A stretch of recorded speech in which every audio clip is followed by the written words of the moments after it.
Hello and welcome to My Mom's Basement. My Mom's Basement in person. We're really here, Clem. We're live in the flesh. This is not a simulation. This is not CG. Let's hug it out. Hug it out. Hug it out. This is the first time in a while. And we are here to recap Loki Episode 1. This is the first time we've ever done this in person, like one of these recaps, so we're looking forward to it. And just first impressions of Loki Episode 1.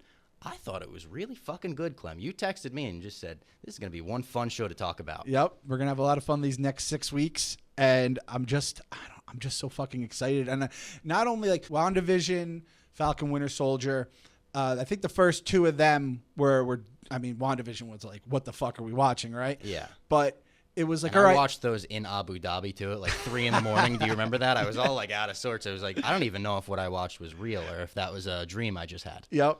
But with this one, it's like, all right, like not only are we're getting back to the MCU, but now there's more MCU stuff coming. There's going to be movies coming out where those things were just kind of little oases in the pandemic desert we were living in. And this one, I don't know. We'll see. I don't want to get my hopes up too early, but it felt like this is going to be fucking awesome. Yeah, I tweeted, I said the best pilot of all the Marvel shows. And we've been very vocal about the Marvel shows, us loving them, but I feel like all of them did start a little bit slow. It took a little bit to set things up, and Loki didn't. Loki came in hot. They were like, here we are. We got Avengers Endgame. We got some callbacks to the past. Can I say this? And this, I almost tweeted this out, but I just flat out forgot. I kind of would have liked it if we woke up, for the people who woke up at like 3 a.m. Eastern, or we wake up on Wednesday morning and there's just no episode, and it's just a picture of mischief. Yeah, it's a little. I was gonna say, is that how you pronounce it? Yeah, that would have been a problem with the show. That's a slip of tongue, yeah. But like a little Loki, and it's just like his face. It's like, see you next Wednesday. I thought that would have been a nice move. Kevin Feige, again, take some notes here. Yeah, we love you. Yeah, you could play with us like that with Loki. We wouldn't appreciate it, but we'd be like, he fucking got us again. Because we're going to fall in love with Loki this series. Yeah. And he's a motherfucker. Already kind of did in episode 1. Like, we already got him, reliving his arc and whatnot. Like, spoilers if you haven't seen Loki. Jesus. Yeah. If you're watching this. Fox. I mean, come on. Spoilers. Spoiler alert. But you click on episode 1 recap. It's like, I hope they don't spoil anything for me here. Yeah. No, but we saw some character development already that made me be like, all right, that's the Loki that, I know and love. They took 2012 Avengers and Avengers Loki. They took him into this world. They started him off bad, but in one episode, we got through that. Now, we're going to do the 3 ad. We're going to do the full recap of the episode. Before we get into this, I think we should make our announcement for all the listeners who our guest next week in My Mom's Basement is going to be. So as far as schedule goes, Loki comes out every Wednesday. We're going to be doing recaps every Friday, like this one. If you're watching on release day, it's Friday. That'll be the same throughout the entire season. We're still going to do some episodes on Mondays if we have guests or something. This week, we have an unbelievable guest. Clem and I have never gotten to speak with someone who had a hand in creating the MCU. But that changes on Monday. Boom! We are going to be sitting down with Michael Waldron, writer and creator of Loki.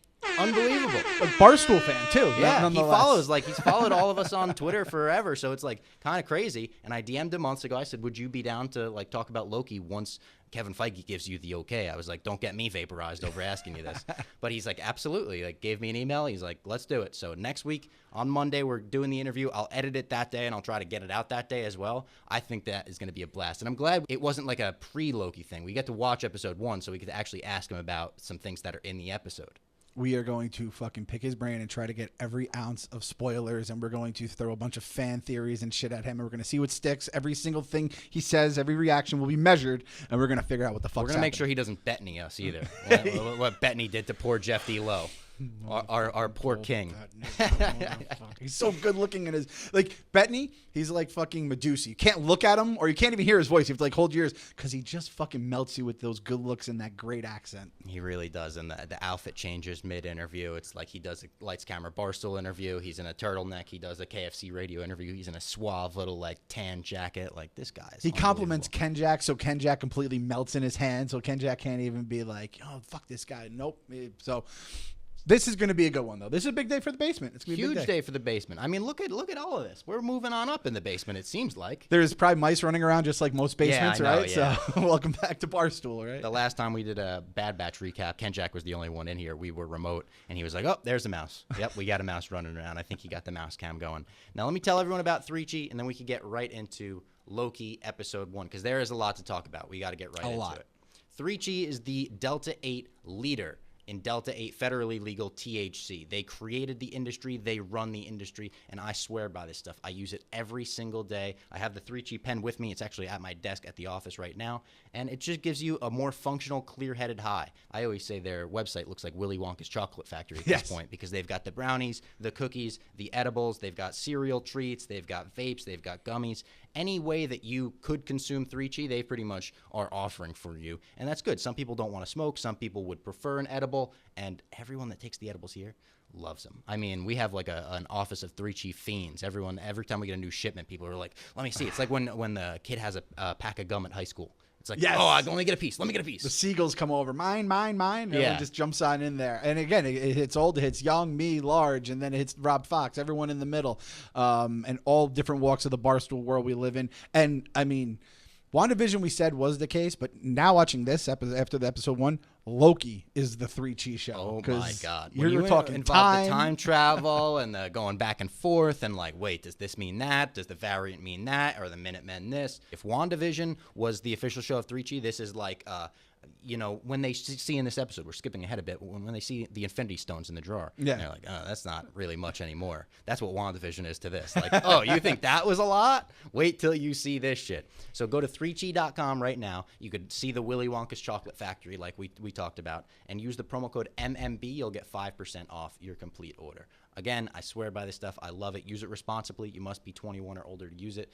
Don't drive if you use it. Don't operate heavy machinery. I think there was an episode of George Lopez where someone gets too drunk and they operate the heavy machinery. Don't be like that guy in George Lopez. Operate that remote control, baby. Throw on Loki. Throw on us on YouTube, whatever it may be. Your TV clicker. That's the only thing you should be operating. Let's get into Loki. And you call it clicker?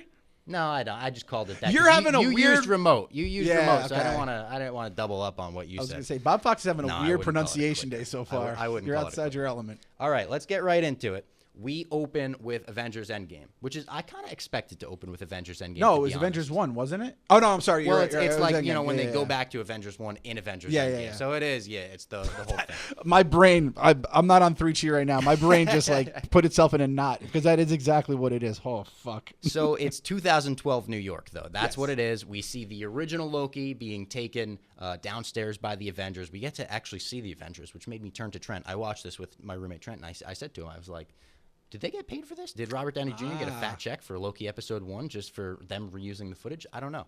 But they take him downstairs. We all know what's going to happen. If you've seen Avengers Endgame, the Hulk bursts through that door, sends the Tesseract flying. Loki grabs it, and he disappears with it. I like that you were able to hear the echoes of Thor being like, where did Loki go? Loki? And then you have no idea where he is. He winds up in Mongolia, in a desert in Mongolia.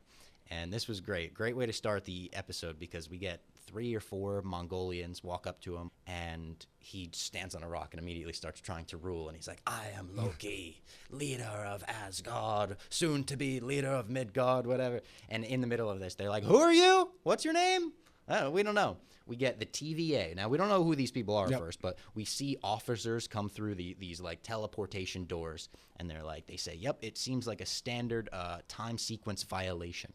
And we're like, okay, these are the officers of Time Patrol, apparently. We knew we were going to get them. And they say, Loki, you have committed crimes against this sacred timeline. This is the first time sacred timeline was said, I believe. Yep.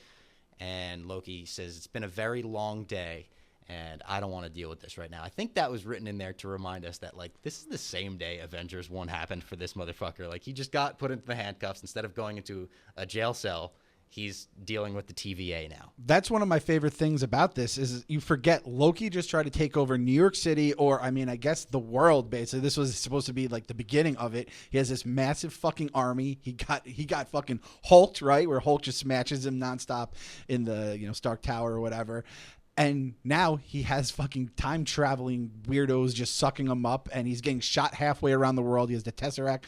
A lot of stuff for our guy Loki here. It's a rough day. It's a rough day for Loki, and it even gets rougher because he gets punched in 1/16th speed, which is... Oh, that's right. Ooh, that's insulting. It adds insult to injury. His mouth was going, flopping. She's in the lady that punched him was just like, you just got punched in 1/16th speed. Just walked away from him as it happened. The people on YouTube just saw this idiot here I was trying to do it with my mouth. I'll try to put that footage in slow motion or something. I don't think it'll work. I edit this in iMovie, so I don't think they have the MCU capabilities. But they put this grenade type thing on the ground. It's kind of like a pod grenade thing. It has like smoke on the inside of it. And they say they're going to reset the timeline here. They take Loki in, like he's a prisoner. He's taken to the TVA. He gives the front desk guy, whose name is Casey, the Tesseract. And he's like, what's this? He's like, it's the Tesseract. Be very careful with that. He says, it sounds dumb. And that was like the first like very funny moment of the episode where we're like, all right, we're still getting wacky with this. This is still the MCU.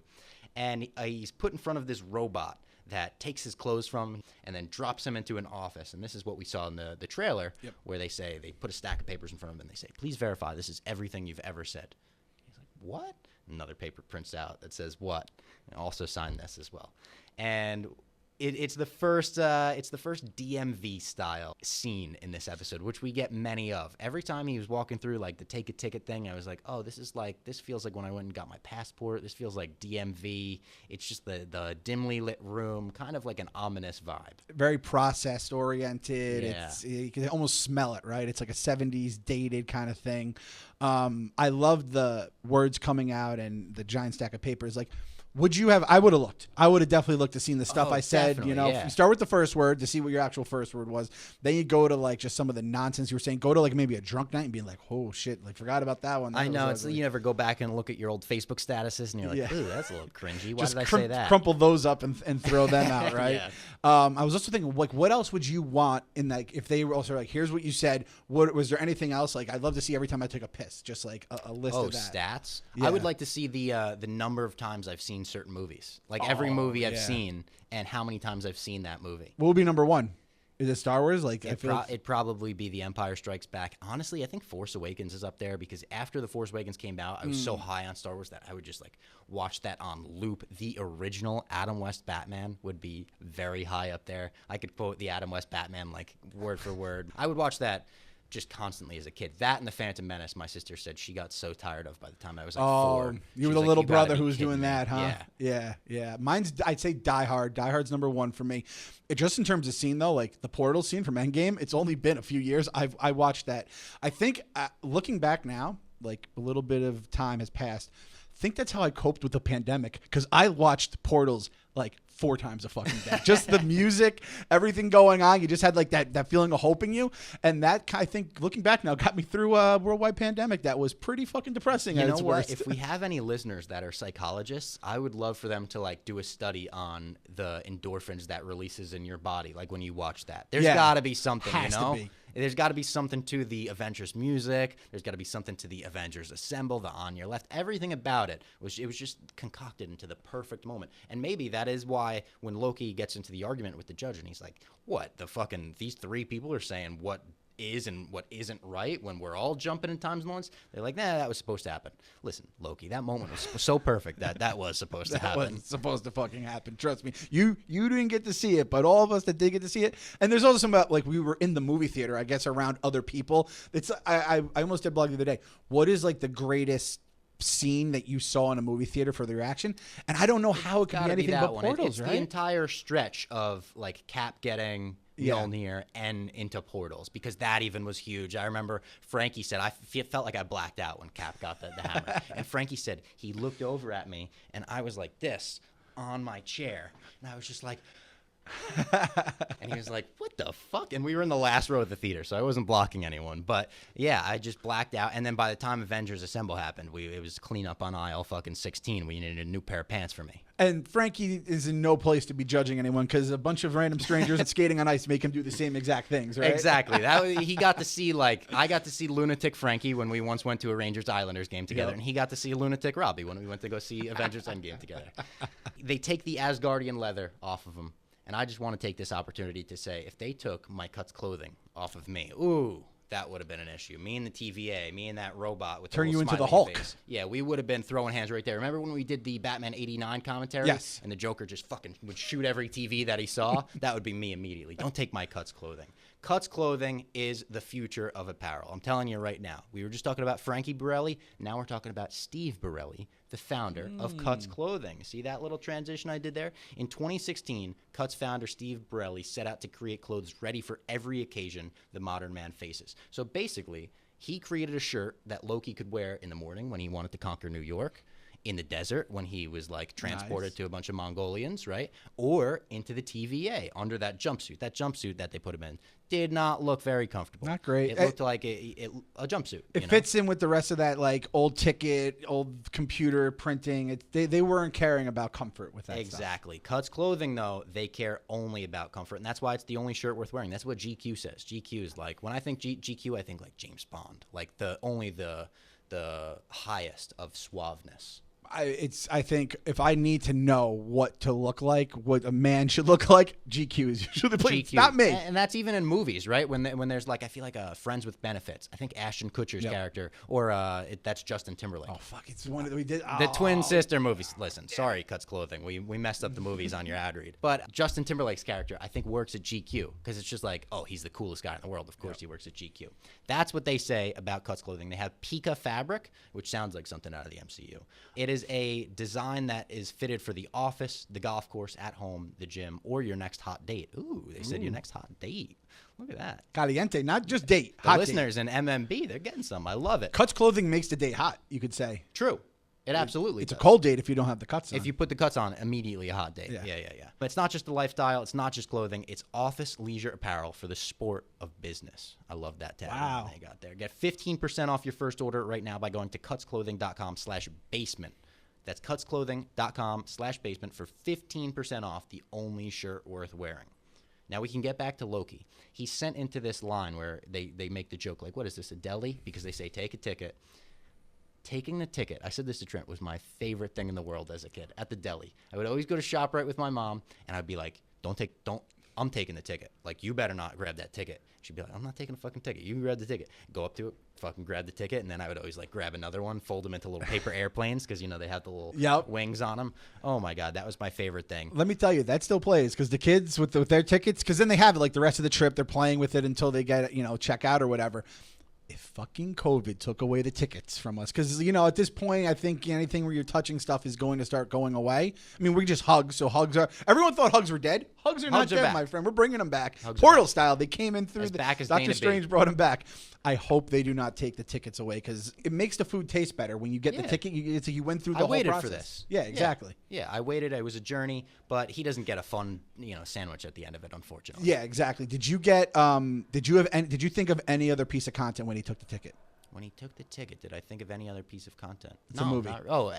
No. Beetlejuice. I always think Beetlejuice when they do tickets on the big screen. Yeah. I thought you were going to say, like, Hank giving out tickets at the, when you said content, I thought Barstool. You think Barstool, yeah. I thought you meant, like, Hank ripping tickets at the museum before Dave hired him. Weirdly, that's the first thing that came to mind. Now, I'm going to skip ahead a bit when we talk about this scene, because there was one other person in the room with him. Did you notice that? Yeah. And he got vaporized. He was a hardo. He was a dick. He was a bit of a hardo. But he had the exact same haircut as Loki. And I know by the end of the episode, we're getting into alternate timelines and maybe alternate Lokis. There is, in the back of my mind, like, was that like Hardo New York Loki? Was that like, I don't know. But if you look back, I'll put the image on screen right now. He just had the same haircut. And after, when I watched it back the second time, I sort of watched everything with a more keen eye, knowing, okay, them bringing in Loki isn't just them bringing another fugitive. They all know who Loki is. They all know what he's doing right now in other timelines. So you got to pay attention to that. By the way, Robbie Fox, you have a little bit of a Loki haircut too. So I know. I actually thought during this episode, I was like, when he has the little choker on and he's got the jumpsuit on, I was like, that would be such an easy Halloween costume. I could be Loki for Halloween like that. Like that.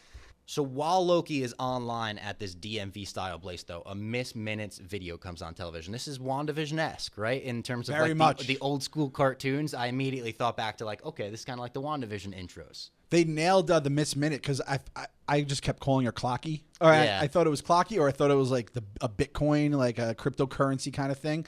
Miss Minute, they kind of fucking nailed that. And I feel like we're going to have a lot of Miss Marbles coming in. But Miss Minute, thumbs up. By the way, I just happened. I found out yesterday. I was like, I could talk about this in the pod with Rob.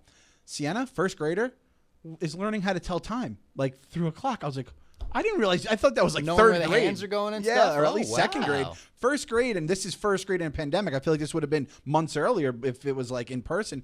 I didn't realize you could tell. Like, I don't remember when I learned telling time. I didn't think it was first grade though. I have no idea when I learned telling time. If it was in first grade, shout out to Miss Connolly. She was a good teacher. But I don't think it was in first grade. It was probably like second or third grade. Shout out to Sienna. I mean, we're a little brilliant child. She's maybe like a little Tony Stark you got on your hands, like a prodigy. I can't pay for college. Like I forget not want to. I can't pay for college unless she gets a scholarship. So I need a little Tony Stark.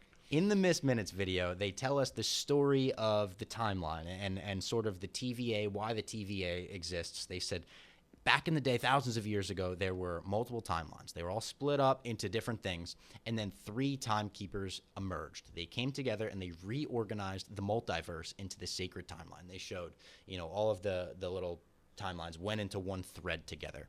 They still protect and preserve the flow of time, the timekeepers, now through the TVA.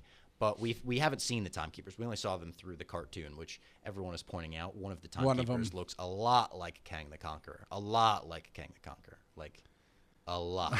It's like Kang the Conqueror. It's Kang the Conqueror. It's Kang the Conqueror. I remember Portnoy did it during the 2016 election. We're calling the states. We're calling one of the timekeepers. It quick. It's Kang. That's Kang. One of them. He's on the sus list. Can we get like a graphic, like it's like a mystery, and then it just says Kang? Yeah, it's like we reveal it. Yeah, I'll put Kang on there. Yeah. And they say if a variant escapes one of their timelines, this could lead to madness and a multiversal war, which I was like, fucking Very Michael well Waldron. said. Well, guess what? Michael Waldron, writer and creator of Loki, isn't only the writer and creator of Loki. He's the writer of Doctor Strange 2, The Multiverse of Madness. So it's like, brilliant. Maybe teasing that. Also, maybe teasing Secret Wars. People said, that is a big multiversal war. So if you want to skip ahead, it could be a future tease as well. Secret Wars is some shit too, which I didn't. I thought it was the Secret Invasion storyline. Yeah. Secret Wars is a whole other thing. Ken Jack that could be like the next, Endgame Infinity War in 10 years almost. I feel like this is when that Hardo Loki, if we're gonna even refer to him as that Hardo New York Loki, he seemed like that guy from SNL. What's his name? You know who I'm talking about? The bigger guy? Bigger white dude from SNL. Bobby Moynihan? Bobby Moynihan. I was a Moynihan fan. This is a Moynihan fan right here. I was sort of thinking of Moynihan during this scene. He gets incinerated, and the Loki title screen hits, which is, it kind of looks like a ransom note. It's like all different letters going all over there. We now cut to France in 1549. There's been a massacre in a church, and the murderer has been taking the reset charges. That's what they called him, I assume. That's what they left in the beginning in Mongolia. We get to see Owen Wilson immediately, and it's going to be hard not to call him Owen Wilson. He's Agent Mobius, I believe. Mobius. It's going to be very hard not to call him Owen Wilson, but it's going to be hard not to call him Morpheus for me, because it's like you're getting the names close together, and I'm going to try not to say Owen Wilson. It's fucking Owen Wilson. Don't give us. They did change his hair enough though, where you're like, whoa, look at Owen Wilson with like a short haircut. You don't see him like that very often. If they could have fixed the nose, that would have I'd be like, that's not Owen Wilson. Yeah, it's just that's his calling card, right? As soon as I see this though, I'm like, wait a minute, we got a fucking murderer on the loose going and committing crimes back in time in like Victorian churches. Fucking metal. This show is going to be awesome. He sees a little child. She comes out of nowhere. He walks up to her. He shows her this like stick figure thing. He draws a stick figure on a smartphone, and then it projects up and it starts walking around. And he's like, who did this? And she points to the devil. Mephisto, confirmed. God damn Mephisto. Who knows? Michael Waldron was like, as soon as Mephisto rumors started, he's like, motherfucker, I wrote a whole devil scene into the first episode. They're going to think it's Mephisto right away. When they zoomed in, I got so triggered. I was like, fuck this. I'm not falling for this stuff again. I was like, at this point, we're like, they're going to put Mephisto right in front of us. We're going to be like, nah, it's a Mandarin situation. There's no way that's the real Mephisto. But he notices she's got a little blue on her teeth, and he says, what's the blue from? And she shows him candy. He's like, oh, a devil bearing gifts. So whoever this murderer is, he's coming. He's giving the children gifts, almost a la our guy Zemo. Zemo, with the Turkish delights, right? He's giving the children something for a little info or intel into We may have to try this gum out if it's a real gum. Blueberry. It was. I tried to read the label on the second thing to be like, is that something? But I couldn't read it.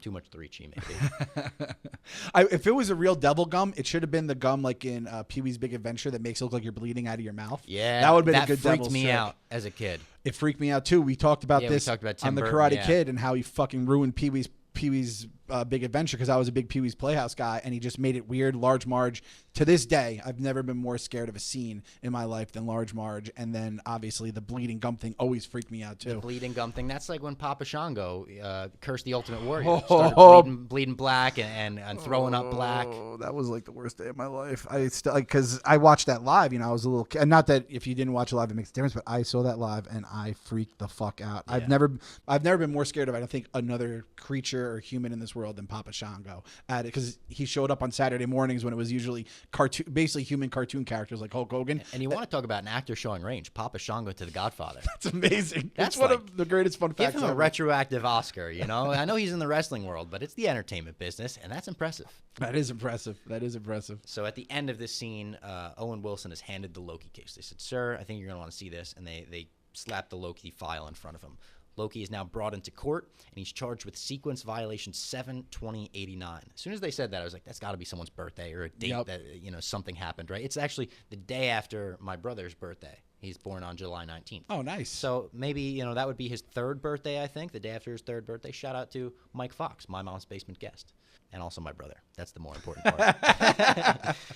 He says, you must be after the Avengers, not me, because they were the ones that messed this whole thing up. Like, I got away because they traveled back in time. He said, you can never mistake the cologne of two Tony Starks. The fact Loki picked that up, I love so much. The fact that he knew there was two Avengers there, and I think I've said this in the past on this podcast, but if you ever talk to Portnoy, his brain is always moving. I remember at the old office, I was talking to him once. I was like, talking about a shirt or something, and in the corner of his eye, he's like, I think it was to Frankie or someone else. He's like, why did you shake your head like that? And like no one else is looking across the. If Dave's not paying attention, he would do that on radio all the time when you could still see Frankie through the glass in HQ2. He would always be like, Frankie, what are you laughing at in there? And then it would sometimes cause for issues because Frankie would be like, oh, I just saw someone in the office roasted so and so, and then they'd get brought in or something. Yeah, it's crazy, and like the fact Loki has that same kind of brain, and that's how like the god of mischief. He's always fucking thinking. Always thinking. Unfortunately, he was thinking to get out of this courtroom with his magic, and it doesn't work in the TVA. He realized that quickly. He was like, I'm going to show you this. And, nothing happened. They were like, oh, he's trying to use his powers, man. And I liked the courtroom had the timekeepers' heads above the judge. That was some Marvel shit. And then the Kang one in the middle and the woman, they're like linked, right? Like yes, I think that woman plays like a specific character in the comics. I apologize for not doing the prior research on that, but they are linked in some way. Yeah. So I feel Kang like confirmed. We're calling it. Kang confirmed. It's already been. It's put on the big board. We've already slapped it on. It's a blue. What is Kang? Purple. It's a purple state. Yeah. Kang, the time whatever the fuck it is, purple Kang on the map. By the way, just because you had mentioned the thing with two Tony Starks, the feeling of Loki getting out of pocket during Endgame, I still remember this. I was like, oh fuck, this is a complete X Factor, and obviously it was to set up the show, not to like completely fuck up the happenings of Endgame. I mean, they had to go back in time to then get the Space Stone, but just the fact that you were just that feeling of dread, where you're like, now Loki's in the mix. Oh shit! And the fact that this show is centered around that dude who can give you that feeling is so awesome. It's amazing. And they tell him the Avengers were supposed to break the timeline. Like I said, I love that he blames the good guys too. That's exactly. Loki. That's what he does. He's like, yeah, they were the ones that did it, and they were like, no, that was supposed to happen. Which, if you're Loki, from his perspective, must be the most frustrating thing in the entire world to hear. Like, what do you mean they were supposed to? Like, who decides that? And they even say it later on. He says to Agent Mobius, he's like, who are they to decide what's right and wrong? And he's like, well, it's not right and wrong. That's kind of, and it sounded like or I at least got the implication that he was going to be like, that's sort of political. Like when you put it like that, it's what's supposed to happen and what's not supposed to happen. Now this brings up the okay, were the Avengers supposed to go back in time, but Loki wasn't supposed to get away? Does that mean they weren't supposed to go to get the extra Pym particles as well back in 1970? Oh. Were the TVA maybe after them there too?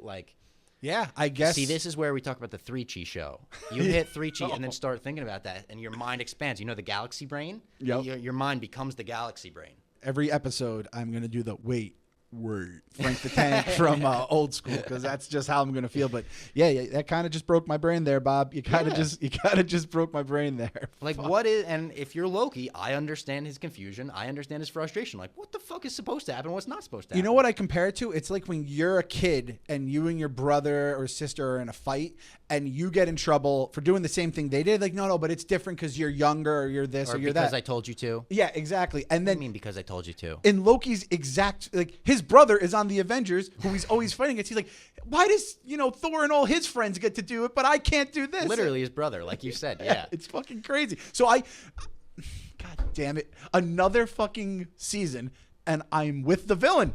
Yeah, it's hard not to be with the villain in this one, especially exactly. after, like, we saw his arc. We know what he's capable of. We know that, listen, when it comes time to save his brother or go after the T-Man, he's going to do it. Yeah. So when we know that, it's like, all right, we know what he's capable of. We know his potential. And we want to get him back to that point. You don't get to the top of the Mischief org chart. Like, you could be maybe like the CEO of Mischief or the manager of Mischief. God of Mischief, you have to make people believe in you to really then fuck them over. Absolutely. So here we are falling in love with Loki. It's crazy to think.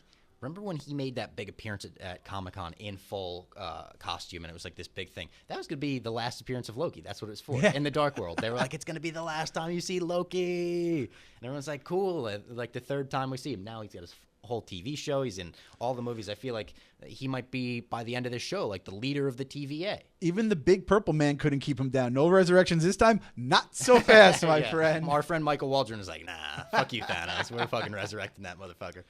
He's sentenced to be reset, which we kind of get the implication is that would, put him back in 2012, and he would be put back into the timeline. So he would experience the events that we've seen him do in the MCU. Yep. That's how I took it, at least. And he says, you have no idea what I'm capable of. And then Owen Wilson stands up and he says, I do, actually. I think I have an idea what he's capable of. I don't do a very good Owen Wilson. Kind of sounds like Dr. Evil, yeah. Wow. The TVA, Owen Wilson kind of shows him around. He walks him around. He gets him out of being reset. Looks like a city from the Jetsons. Flying cars everywhere. It's like a city of the future. We have no idea where this is, if it's a planet, if it's underground. I mean, later in the episode, maybe my favorite comedic beat in the episode is when Loki escapes and he threatens Casey and he says, I'll gut you like a fish. And Casey's like, what's a fish? I've lived my whole life behind a desk. So it's like, how does that work? Like, they say time moves differently there, so how long has Casey's life been? I have no idea. This is all the 3G questions. The galaxy brain expanding, which we may get answered by the end of it. We only have one episode. We've only seen one episode. But Owen Wilson introduces himself here as Agent Mobius. He says he just wants to know a little bit more about Loki. They have great rapport from the start. Yep. They're in the elevator joking around where he says, I just want to talk to you. And Loki's like, well, I don't like to talk. He says, well, you do like to lie because you just did it there. You do love to talk. I know everything about you. Like we've watched your entire life. We're the TVA. And the whole time, Loki does not believe in what Agent Mobius is telling him. He believes that the entire TVA is an illusion to inspire fear, and it's a power play, and they just want to get something out of Loki. Now, watching this on the second, like when you watch it the first time, the entire interrogation scene, Owen Wilson comes off a little patronizing. Like he's like, what do you want, really? Like, oh, you want to be the leader of the world? On the second watch, when you realize who they're going after at the end and that they're on the hunt for a Loki. I didn't do the rewatch. It really made it be like, oh, he's interrogating his current suspect. Mm-hmm. He's getting the opportunity to sit down and be like, why are you doing what you're doing? Like, we're following you right now, and Loki has no idea. So he starts showing Loki his past life. He starts showing him his worst moments, his lowlights, and things that we've seen from the Avengers. Him ripping that eyeball out and smiling. And being that was fucked. I forgot about the eyeball thing. The eyeball thing was fucked. I forgot about that too. And Owen Wilson says, he's like, that looks like someone that enjoys what they're doing right there, doesn't it? He shows him stabbing people. He shows him inspiring fear upon humans. And he's like, this is God of Mischief? Doesn't seem very mischievous to me, right? Like, it's God of Dickheadness. God of Dickheadness. That's what you could call Loki. Read it and put that on a shirt. And Loki's clearly uncomfortable. Like, seeing all of this is making him physically. He's like, no, I had to do that. Like, whatever. Loki tells him, I want to be the king of Asgard, the king of Midgard, the king of space, the king of whatever. Oh, king of space. That would make you pretty awesome, Loki, wouldn't it? He's like, don't mock me. And then he shows him his future. He shows him this is what would have happened if you didn't escape. We could see from the Dark World him basically being responsible for the death of his mother. Not basically. He is responsible for the death of his mother. He led the Dark Elves into the castle, and he put them into the room, kind of did the Rachel Dawes Harvey Dent thing, sent them to the wrong room. Yep. But he killed his mother. And he actually tells them, like, you exist to allow others to achieve the best versions of themselves. We see the Avengers circling up in the first movie, and Loki sort of, like, realizes that, it sets in. And then we go on a side tangent. In the middle of this, like, heavy moment, he's like, let's talk about some of your escapes, though, because I have a favorite. And we get to see Loki is D.B. Cooper. Yep. Like, that. The implication is that was Loki the entire time. He lost a bet to Thor, he said, and he hijacked this plane. Didn't really have, like, a purpose necessarily or a place in this other than to be fun, but goddamn was it fun. I kind of like, too, that Thor was in on it, too, because that's back when he was not mature Thor. He's this, takes over Asgard. This is kind of like Thor's biggest struggle was becoming that mature Thor. Exactly. Mature Thor. Why does it have to rhyme? I really wish it doesn't rhyme. It just feels weird. But yeah, I liked that callback.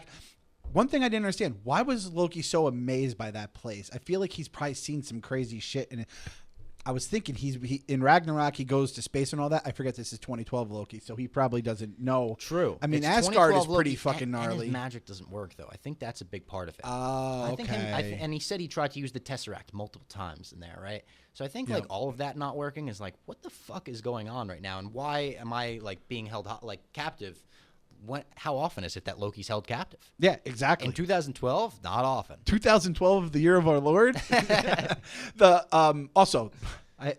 This is going to be the thing that's going to hurt me the most about Loki. Finding out I didn't know his real name. Oh yeah, they kept calling him Loki Loferson. They kept calling him that, like Mr. Loferson. Yeah, and it's just like, I don't know. And it always is tough. Loki sounds like a god. Mr. Loferson sounds like my English teacher. Yeah, and it's the double letters, so then it sounds like you're just some random dude that's like you're one of like those typical jobs, like the used car salesman, Ned Ryerson, basically the insurance salesman from the. That's what I think of when I hear Loki Loferson, and that was a tough look for him. They said it with like it was like Lauvison or something. There was something behind it, but it was just like. Nah, call him Loki. Call him Loki. Loki's badass. We put Loki on the screen. That's what the whole show's called. They named the whole show after it. Call him Loki. And again, that highlight reel or low light reel, whatever you want to call him, he's not the god of mischief. He's the god of, like, again, dickheadness, like torture, fear. Sick fuck. He's a sick. Like, give me some pranks that Loki did along the way. Whoopee cushion or fucking... the snake thing that Thor talked about when he would like hide as a snake or whatever and attack him. Did you ever do the pop? You ever have the peanuts thing where you pop it open and the fake snakes would like jump out of you? Oh no! When you said pop right there, I thought you were gonna be like, did you ever do the popcorn thing with the dick? And I was gonna be like, no, no, Clem. Never. No. I've never done that. I'm happy to say I don't think I know anyone who's done it either, because that I always thought was a very aggressive move. I would be stunned if someone did that in real life. Also, and just that, like, you put the floppy dick in there? Do you have to be hard for that? Yeah, that's the thing. I don't know. Just like, I guarantee Loki's probably done it because he's a sick fuck like that. Like, true. He goes too far. One of the Loki timelines has done it. That Bobby Moynihan Loki did it probably. That Bobby Moynihan. He's a bit of a Can I say Bobby Moynihan did it? No, that's like slander or libel or something like that. Okay. But that Bobby Moynihan looking fuck did it. Yes, there we go. So that agent that apprehended Loki from before comes back in to check on Mobius and Loki and be like, what are you doing, man? Like, let's send this guy back. And they're like, listen, I'm trying to fix Thor 2 right now because they're going to fix Thor 2. I thought about that. I actually, when they showed the heaviness of his mother dying, I was like, that's a fucking Filoni moment right there. That's like, we're going to take one of the highlights from that and remind you of it. So that's what sticks in your memory in the future is like, oh yeah, Thor 2, the one where, Loki sent the Dark Elves to kill his mother. And it's like, I would have never, thought of Thor 2 that way. You're going to not think of the 2 hours of shit. You're going to think of the 2 seconds of like heaviness that you got from a show like a decade later. And that it gave Loki his character development in this episode. All the character development he needed at least. Owen Wilson does an unbelievable move here, and the move of only someone that like isn't familiar with Loki would do. He leaves him alone in that room, and apparently he left him with one of the remote controls. Which, like, did you just fucking leave the keys to the handcuffs in there with him, buddy? Someone said I think he kind of like rubbed up against him and like pickpocketed him. Oh, did he? I think that would make more sense because I thought our guy Agent Mobius was just like a slacker. And then I'm like, is there the entire time I'm thinking I didn't realize that until I watched like a post. I think Emergency Awesome I watched, and he I think made that point. But again, I'm not sure if that's definitely the case. And then I'm like, because the entire during the episode, I'm like, oh, there's clearly like a big game he's playing, Mobius. Well, the other reason why I think Loki was so fascinated with that place is because of the remote. Remember, he tries to attack Mobius as soon as they get into that room, and he just like resets him. He's like, come on, buddy. Time works differently here. I'm Owen Wilson. Keep doing the Owen Wilson, Bob. We're going to get better. It's going to be a 6-episode arc. By the end of the series, I'll sound sort of like Owen Wilson and less like Dr. Evil. I was going to I wrote down too, like that during that interrogation, I did write the wow, because it was, and I can't do it either, because it was like a holy shit, Owen Wilson's just in the MCU now and he's crushing it, and he definitely is Owen Wilson, not Mobius. But it was like a, fuck, this is, it was just good acting. It was just a good vibe. You know what I mean? Almost like, it reminded me of, in like a similar caliber, Julia Louis-Dreyfus in Falcon and Winter Soldier. Yes. Like, wow, that's like a huge actor that we have in the MCU now, and it's cool to see them just interact with the MCU, interact with Loki, Tom Hiddleston. And we're living in a very unique time where you're getting, it's not quite movies, it's not quite TV, it's not HBO, it's Disney Plus, and it's kind of this movie quality stuff that is being broken up onto your TV, and it looks probably great because 4K TVs are like $200 now, so everyone's looking at like a nice screen, and it's like, fuck, this is just really just good entertainment. It's great. It's a great time to be a Marvel, Star Wars fan, nerd. I mean, we got Bad Batch on Friday still, tomorrow. The Basement Boys are having themselves one. Yeah, they're having a great one. Loki Escapes, though, and did you notice, this was brought up by some Easter egg accounts, you might have seen it in a video, someone else comes through a portal at the exact same moment he escapes, and she looks suspiciously like Peggy Carter. Captain America's on the sus list. Oh. It has to be said. It had to be said. For the in-person episode, we hugged at the beginning of this. Tell you what, we won't be hugging at the end of this. Captain America's on the sus list. You think she's like trying to get away from Captain America? He might have just thrown her in the fucking mix and been like, it was her, and then they fucking like, well, Captain America wouldn't tell a lie, even though he didn't tell Tony Stark. Well, remember, his parents Chris were killed Evans. by his friend. There was a rumor that Chris Evans was going to return to the MCU as Captain America. Imagine it's like a Chris Evans, Peggy Carter, like on the run from the TVA show. Loki America? Maybe he's fucking Loki in this time. Oh shit! There's another one. That's the Galaxy Brain. You saw that expand on my mind right there. Loki America. We've seen on the YouTube. If you subscribe to the YouTube, we've had a Bob Fox mind explosion happen live, and we had Goosebumps on like a couple of weeks ago. So I mean, there's a lot of stuff going on here. The YouTube is where it's at. If you're watching on the YouTube, I appreciate you. And if you're watching on the YouTube, you haven't subscribed yet, hit the subscribe button. I don't know where it is because we're doing this in person now. We can't see a screen. I don't think it's up, but I'll put up as well.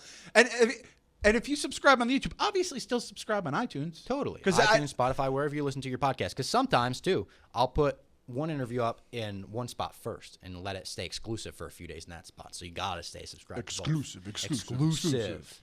Boom, boom, boom. Are you going to put a thing on the I'll put the YouTube thing on there? the screen. Boom, Oh, yeah. boom, I'll put exclusive. this. Yeah, of course. I just love we're in the basement right now. I know everyone being in the basement's a lot of fun. And we're getting like, and listen, everyone who sends the tweets being like, I need the Loki stuff now.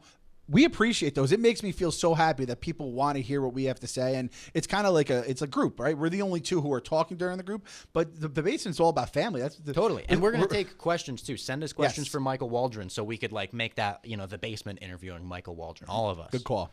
I love HelloFresh. I genuinely do. HelloFresh delivers you these prepackaged meals, these little ingredient packages, and then they give you just as much ingredients as you need for the one meal. They give you a little prep sheet where it tells you what to do with the ingredients, and then they cut out that stressful meal planning for you. They cut out the trips to the grocery store. You can actually enjoy cooking because it's fun to like follow the little template they give you.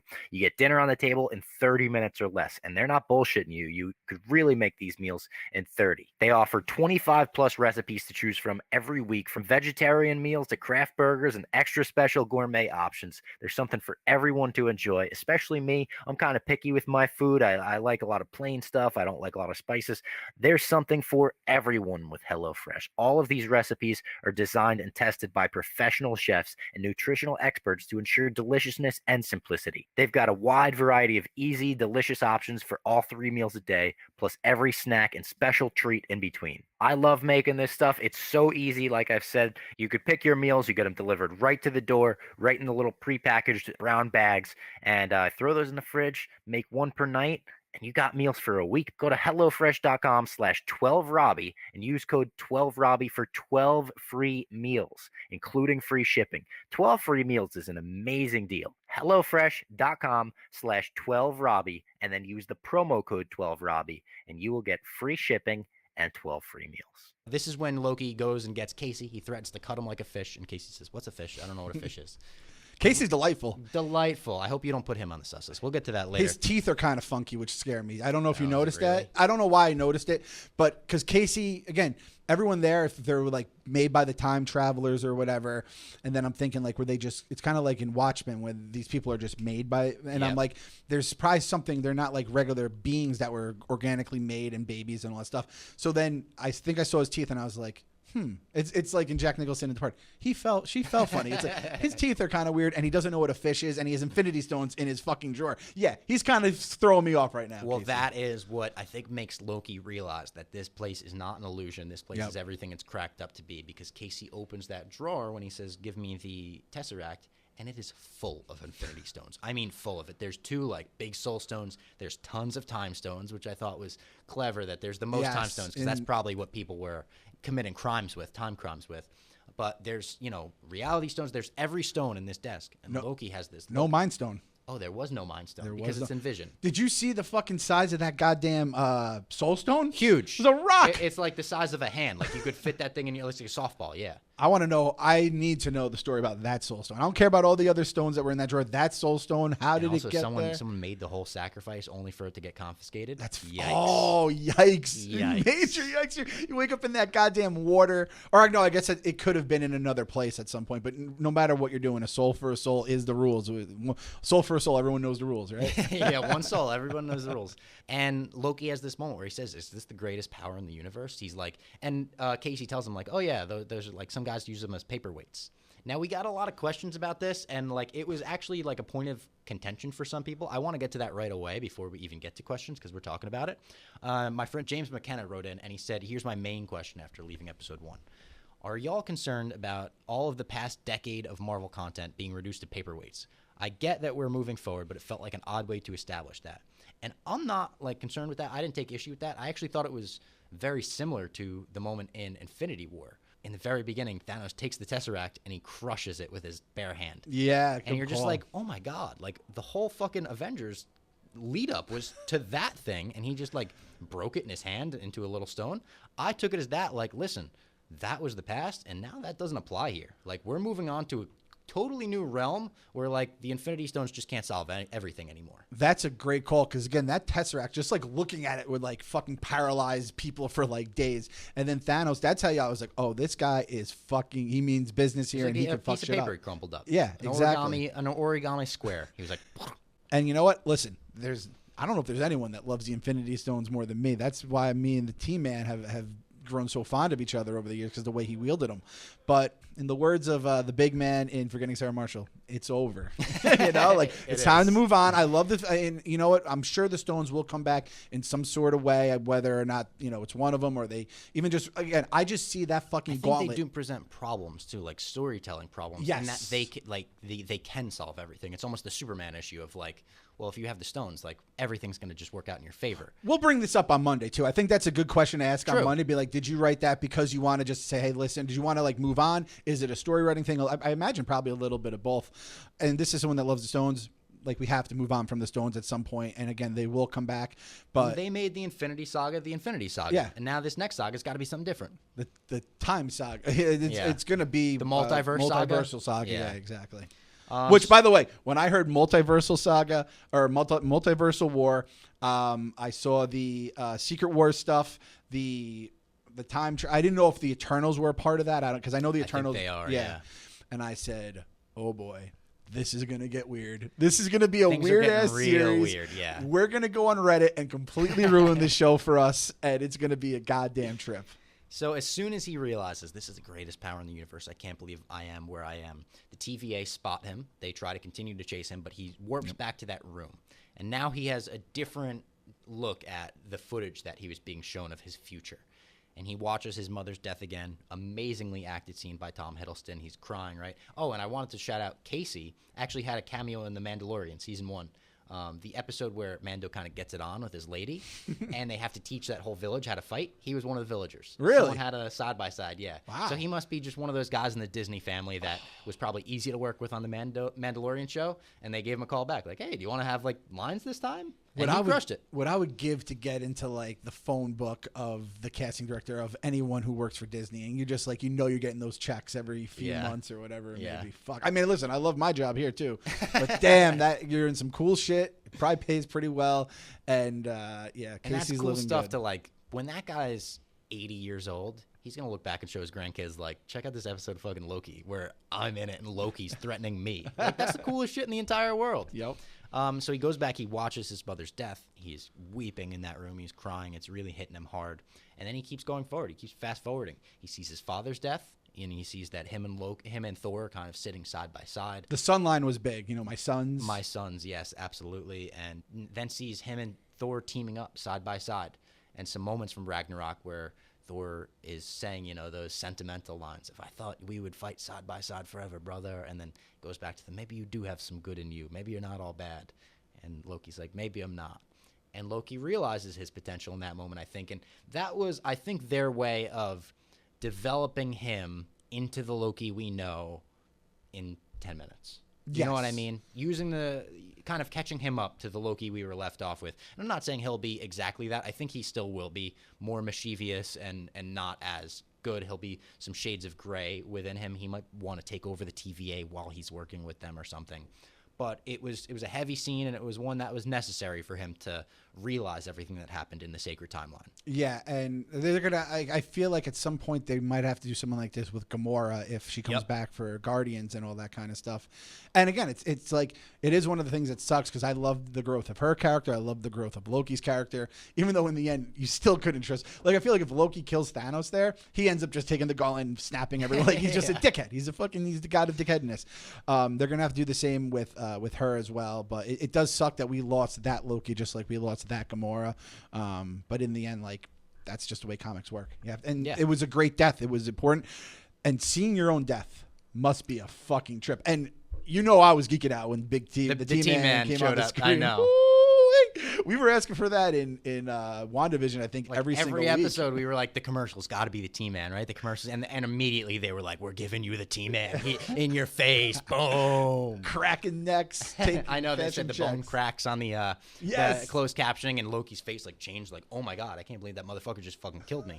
Because in his mind, I don't know if he ever met Thanos before he got hired to do the 2012 invasion, but that was like the same day that he did that for Thanos, essentially. Yeah. I mean, in his mind, he was going to take over himself and he was going to be king, but like he was with Thanos' army. So to see someone you teamed up with fucking choking you like that in a matter of hours, crazy. And then you just see basically the credits roll in your life as the tape goes out. So you're like, oh, it's over. No resurrections this time. Yeah. So, Thanos is so fucking... Come on, that was a great line. It was a great line. This time. And well, he was wrong about it, so it's old takes exposed now. Hey, it was no resurrections. It's by the letter of the law that was not... And then also seeing Thor, like the way he's grieving him too, how he saw that, I think he probably appreciated as well. Again, we will not 100% trust Loki in this entire series. We will make that promise to ourselves right now. He has a permanent spot on the sus list. Yes, of course. Yeah. So that agent comes back, he slaps the collar on her and sends her through the fucking spin cycle of just like, I thought she was going to throw up. He just kept like resetting her. She kept like running back and forth. I thought we were getting puke too. I thought it was lowering the bar style. Definitely. Especially as soon as she gets like transported out of it and like in front of Casey, I thought he was going to be like, are you okay? And she was just going to do like the Baby Yoda, like spit up, and then Mobius comes back and Loki's kind of laughing and they're like, why are you laughing? And he's like, just fucking glorious purpose. He's like, I don't want to go back to my timeline. Like, if that's my fate, like, I don't want to go back there. And that's a Avengers thing, right? Glorious Purpose, I think, was an Avengers thing. And he's kind of laughing at himself after all of that.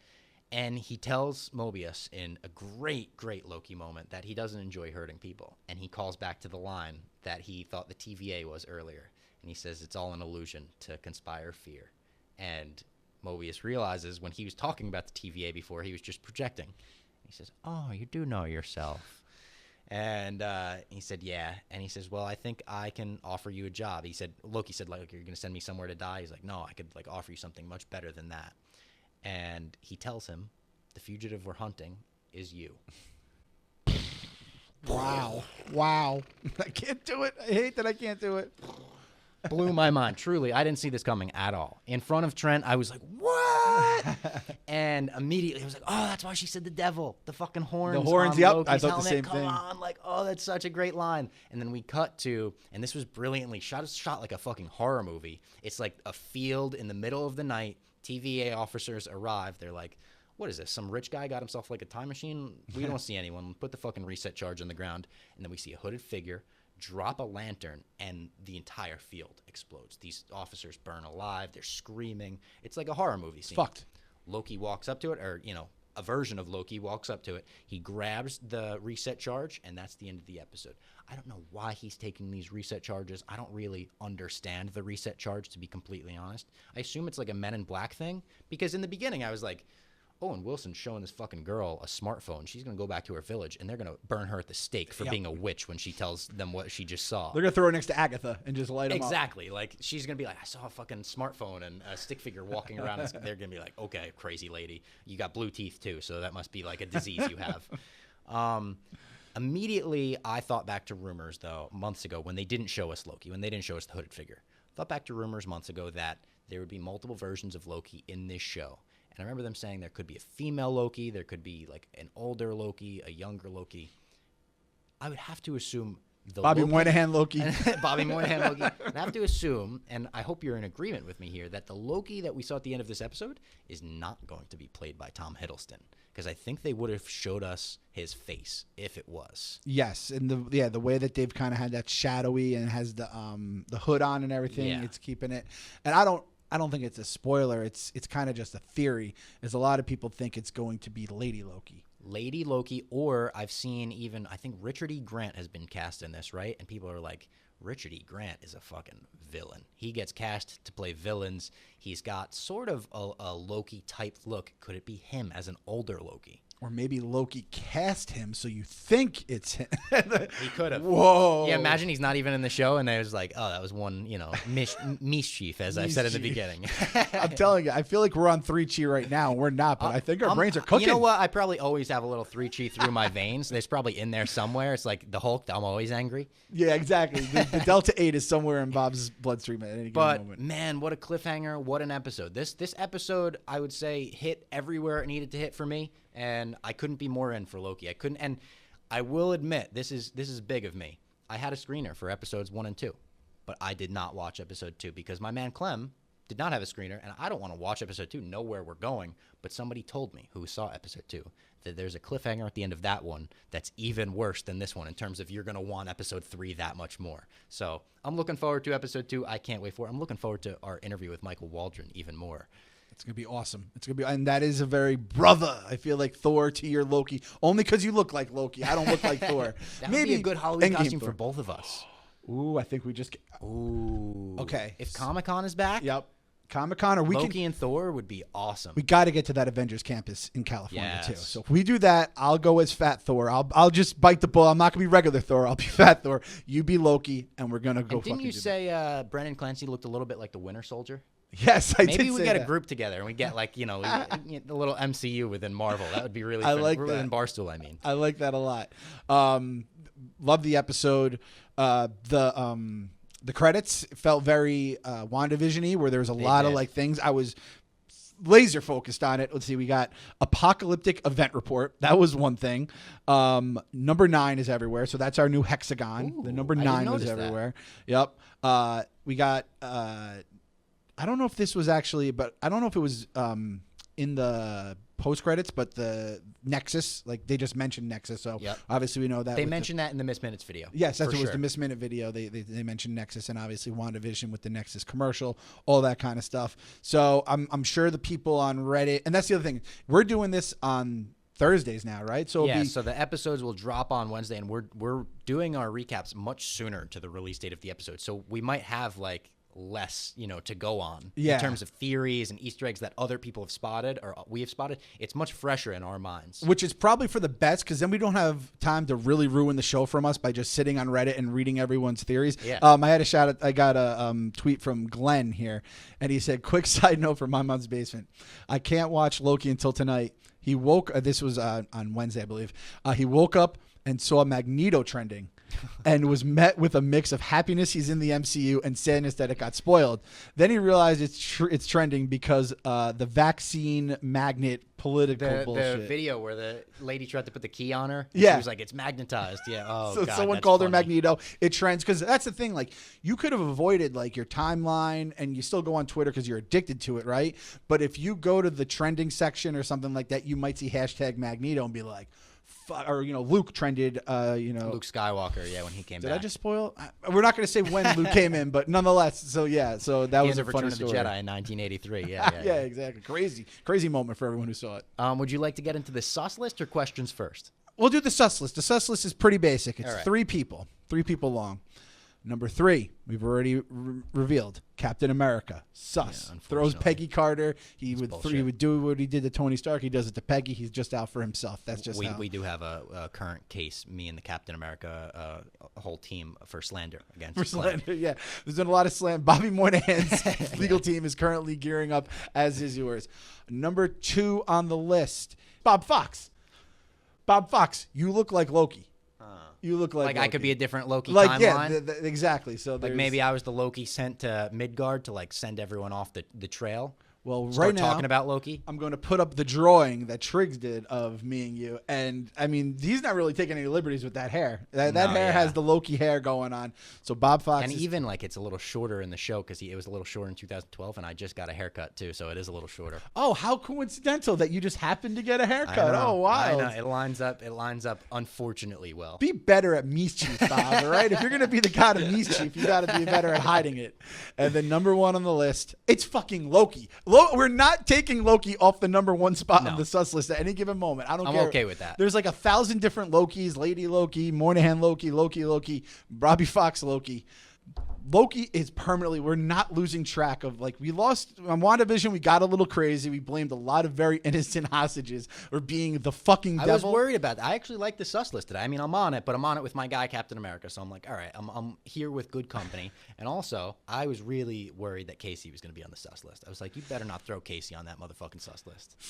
Now you have me thinking about I'm in Casey on and the those sus teeth. list. No, I'm in on the sus list. Okay. I like where you left it. All right, our first question comes from KP Wilkie. This is a longtime listener of the show. He actually fought in Rough and Rowdy before, had an awesome comeback. So shout out KP Wilkie. Hope to see you back in the Rough and Rowdy ring in the future. He said, did Loki have the growth we saw in the movies from watching his correct timeline, or do we think he'll still try to take over from the Timekeepers? Also, is it really Loki, or is it Kang? What if it's Kang all along? Kang is Loki. What? That would be true galaxy brain, mind-blowing shit. I think he pretty much had the growth we saw in the movies. Yeah, I would say he'll show hints of mischief, but I think he had the growth that he had in the movies. poor Rene Russo had to die like multiple times on the screen to really hammer home. That's like, no, he feels bad. He killed his mom, and she said she was his mom. I think like there's really no way to I guess get an answer on it, but I think the fact that they kept hammering it home, and with Loki, you just can't trust a motherfucker, Yeah. right? Because he's just sus as a motherfucker. But I think we have to just say he did it because it's just so hard to like. You can't just devote hours to this in a TV show that's 6 episodes long, which I kind of liked it. Is it It's on the- 6? Is that confirmed? This was an all-time like freaky Google moment. I Googled how long is, and it completed Loki. And it wasn't like I hadn't gone on Loki on that computer the entire Yeah. day. So it was like, oh, It's you're been just listening connected to to you my somehow, TV yeah. that connects to this, connects to that. And it said it's 6 episodes long. So I kind of like that. Would you want it longer? Because Selfishly, sort of, but I did think by the end of Falcon and Winter Soldier, we got like a pretty good arc in 6 episodes, especially they're hour long as opposed to the half hour of WandaVision. yeah, exactly. And I forgot it was 50 minutes long, this one, as opposed to that. But I think, at least with Falcon Winter Soldier, I think we kind of hit our point where we're like, all right, you guys can kind of wrap it up now. Yeah. I think 6 and the way that this is going, I can't It's imagine. gonna leave us wanting more. Yeah, we are going fucking, and based on this episode 2, we're gonna have that cliffhanger. This fucking truck, we're at 75 right now on the highway. Yeah. This thing ain't stopping anytime soon. It's only gonna get faster. So let's make this trip fast and fun, and not like kind of be like, all right, wrap it up. Yeah. We got another question from Sarah Malikian. She says, as a Nexus being, do you think Wanda is exempt from the rules of the TVA? This was an interesting question because she's going to go into a different timeline in Doctor Strange and the Multiverse of Madness to try to get her kids, right? That's okay. Like That at would be the a good end of scenario, yeah. WandaVision, she hears the screams of her kid. She's reading the Darkhold. Is she exempt? Are the TVA going to be after her? Like, and Doctor Strange throughout the whole thing? Is Loki going to be in that? Is Loki going to be involved in that? Does he open up the multiverse in some way at the end of this show, which is, lead into Doctor Strange like we got in WandaVision? I don't know. Because then it's I think it's a good question. It is that. No, it is a good question because you're thinking, all right, is everybody powerless here? It's like, no, at some point those what are their names again? The Timekeepers? Timekeepers. It's like she's obviously above Loki in terms of power. Now, I don't think she's equal to them, but at some point I feel like she has to be somewhere within that range. So I would say, I mean, by the time Doctor Strange, we're going to be like, holy shit, Wanda is a weapon right now. Yeah. We're going to be terrified of her. So I'll say, like Doctor Strange, too. You feel like, could Doctor Strange change shit in here? I would say yes, because he's doing shit in all different weird realms and stuff like that.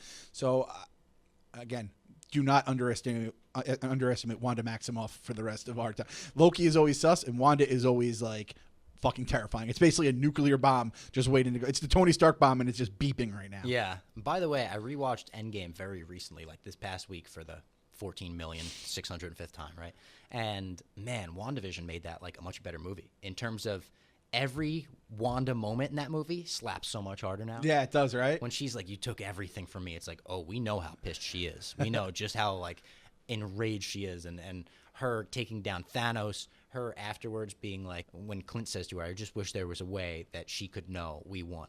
And Wanda turns and she says, they both know. Like, she's talking about Vision there. Like, every Wanda moment in that movie. And Infinity War, when they have their moment together in Scotland. Like, in the beginning, that was always sort of like you could go to the bathroom real quick while Wanda and Vision are talking. And now it's like, oh, man, they're about to lose each other.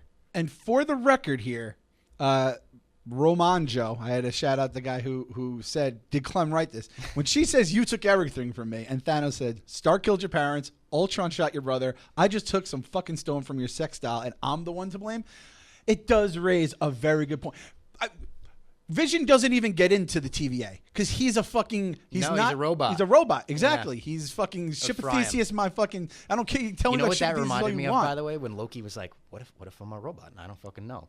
Is like, you ever leave a store in the mall and the metal detector goes off and you're like, "What if I stole something and I didn't even know? Like, am I a shoplifter? What happened?" Or it's like you think you're part of the Truman Show. Have you ever thought that? Where it's like, the week after you watch that movie for the first time, every time, every time. Like, and then whenever someone says it, like KFC always will bring it up, and I'll be like, wait, are they saying that because they're trying to throw me off the scent of being the Truman in my own Truman Show right now? So it is one of those things. But 20, what was that? What year which Thanos was that? 2014. Yeah. 2014 Thanos was kind of like, shit, man. And he was in over his head. Yeah, she was in because she is a Nexus being that can probably fuck up the TVA if she wants to. Yeah. I would imagine. That's the official stance of My Mom's Basement? I think Wanda greater than sign TVA. Boom, there it is. All right. Our final question comes from JB. Wait, sorry. This is just a very random question. Yeah. Did you learn this the same way I did? Alligator eating the bigger number for greater than? Oh, yeah. Yeah. Of course, That's the easiest way to remember that. Loki question from JB. As the god of mischief with all of the new timeline control knowledge, will Loki somehow change things around so that he doesn't die in Infinity War, or do you think he knows that's now what needs to be done to save things? I do think he's going to leave it be. I think he's going to leave the sacred timeline as it is at this point and sort of view this as his second lease on life and like his chance to get things right. That's the vibe I get from it. He's going to have a chance, right? There's going to be a moment where Loki can make I think it's going to be put in front of him, yeah. Yeah. I can't have the cat number one on the sus list, but I really do want to believe that Loki's going to do, because like we've seen him do enough things. If he stabs me in the back after I put my neck out for you like that, Loki, I'm going to be pissed. What's the agent from that he kills? Coulson. I don't want him to Coulson here. Like I'm looking at you and I just see that fucking Yeah. spear go right through your fucking body. I just feel like such a fucking jerk. It's such an idiot saying I believe Loki's going to do the right thing. I think he's going to do the right thing, but I think in very Loki fashion, we'll see he does the right thing, but he still does a lot of really wrong things right afterwards. Like he becomes like the leader of some place. He like basically enslaves a population. We did see in the trailer, right, that image of him where it's the one that Trig drew you as. Yeah. He's got his arms out. He's got the crown back on. He kind of has like a Loki for election button on or something. That looks like a villainous Loki. Yes. That looks like he's up to some mischief. Hijinks. Yeah, exactly. Mischief. By the way, next episode, the way you say mischief the first time is how we have to say it the rest of the episode. Right. So if you mischief it either by mistake or on now purpose, it's like a USB, like it's like 50-50, and I'm gonna get it wrong every time. Dun, dun. I can't say the Emperor's last name, so this is kind of nice. You say Palpatine. I'm not saying it. Emperor, the Emperor. All right, this has been a blast. It's great getting to do My Mom's Basement in person. If we're able to do it, we'll do it in person. Whenever we can. If not, we'll go back to the Zoom thing, which isn't the worst thing in the world. But yeah. Stay tuned. That's like a YouTube thing. Every week, tune in and be like, are they in person? Are they in Zoom? It'll be a new thing. You have to tweet at us. You guys are in person this week. I just saw on YouTube. That's exactly. We'll give a prize at some point. I don't know. I'm trying to figure out ways we drive them to the YouTube. Also, shout out to us for not being scared of a mouse the entire time. Oh yeah, we didn't. Yeah, I didn't see a mouse. I didn't see a mouse. There could have been one crawling all over us.